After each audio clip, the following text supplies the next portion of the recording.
میں مسجد کوفے میں جمعہ پڑھایا جا رہا تھا اور منبر پہ معمولی آدمی نہیں، مولا علی شیر خدا بیٹھے ہوئے تھے، خطبہ جمعہ ہو رہا تھا تو جناب علی المرتضیٰ نے جمعہ روک کے فرمایا، بتاؤ بھائی مسلمانوں سب سے بہادر کون ہے؟ بتاؤ۔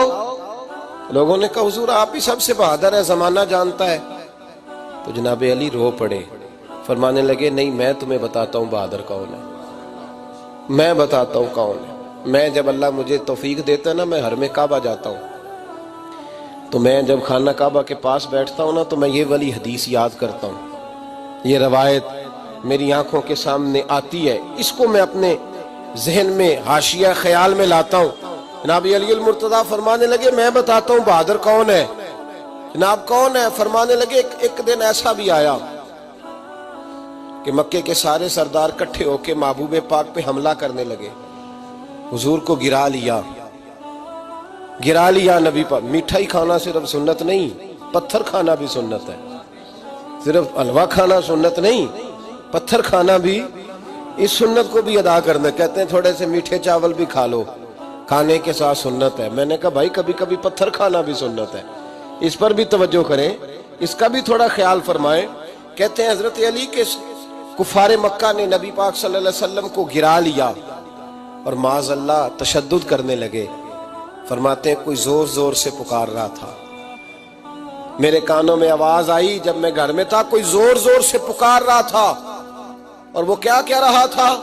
کوئی ابو بکر کو خبر کرو، کوئی صدیق اکبر کو بتاؤ کہ قریش مکہ محبوب علیہ السلام کو تکلیف دے رہے ہیں، بتاؤ۔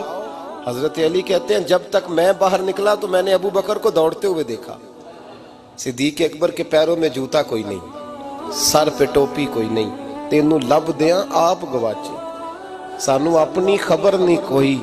کہتے ہیں بھاگتے جا رہے ہیں، اور پھر جب صدیق اکبر پہنچے تو میں دوڑا آ رہا تھا اور منظر دیکھ بھی رہا تھا کہ ابو بکر صدیق نے ایک کافر کو ادھر پھینکا، دوسرے کو ادھر پھینکا، تیسرے کو ادھر، اور ساتھ ساتھ فرماتے جا رہے ہیں ظالموں اسے مارتے ہو جو تمہیں جنت کا راستہ دکھاتا ہے، ظالموں ان پر تشدد کرتے ہو جو تمہیں جہنم سے بچاتے ہیں، جو تمہیں اللہ کا قرب دیتے ہیں، جو تمہیں دنیا کی آزمائشوں سے بچانے آئے۔ کہتے ہیں جب جناب صدیق اکبر نے دیکھا کہ پیچھے نہیں ہٹ رہے، بڑا مشکل کام نہیں کسی کے حصے کی مار کھانا، دین کا نام لے کے اپنا قد اونچا کرنا بڑا آسان ہے، لیکن 4 اینٹیں اٹھا کے کسی مسجد میں لگانی پڑ جائیں تو لوگوں کی شان میں کمی آتی ہے معاذ اللہ۔ جناب ابو بکر صدیق رضی اللہ تعالیٰ عنہ حضور کے اوپر لیٹ گئے، اور مولا علی فرماتے ہیں نبی پاک کے حصے کی ساری مار ابو بکر صدیق نے کھائی، اور اتنی مار کھائی کہ بے ہوش ہو گئے۔ ان کے قبیلے کے لوگ آئے، اٹھایا، اور قبیلے کے ایک شخص نے کہا قریش مکہ یاد رکھنا اگر ابو بکر کو کچھ ہوا تو تمہیں بدلہ دینا پڑے گا۔ لے گئے۔ ان کی اماں کہتی ہیں ساری رات میں اپنے بیٹے کے زخم دھوتی رہی اور میں روتی رہی، ساری رات میں پٹیاں کرتی رہی اور میں پریشان رہی۔ برادری ساری کٹھی تھی کہ ابو بکر کو ہوش آئے اور وہ بتائیں کون کون شامل تھا تو ہم بدلے کی کوشش کریں۔ والدہ کہتی ہیں میرے دل میں خیال تھا کہ ابو بکر تو جب بھی اٹھے گا پہلا نام محمد عربی کا لے گا صلی اللہ علیہ وسلم، تو یہ تو ناراض ہو جائیں گے۔ کہتی خیال تھا کہ تھوڑی دیر کے لیے اپنے محبوب کا نام کبھی معاذ اللہ نہ لیں، برادری کٹھی ہے، میرے دل میں خیال تھا، لیکن کہتے ہیں وہی ہوا۔ حضرت سیدنا ابو بکر صدیق کی آنکھ کھلی، کہا حضور کا پتہ بتاؤ۔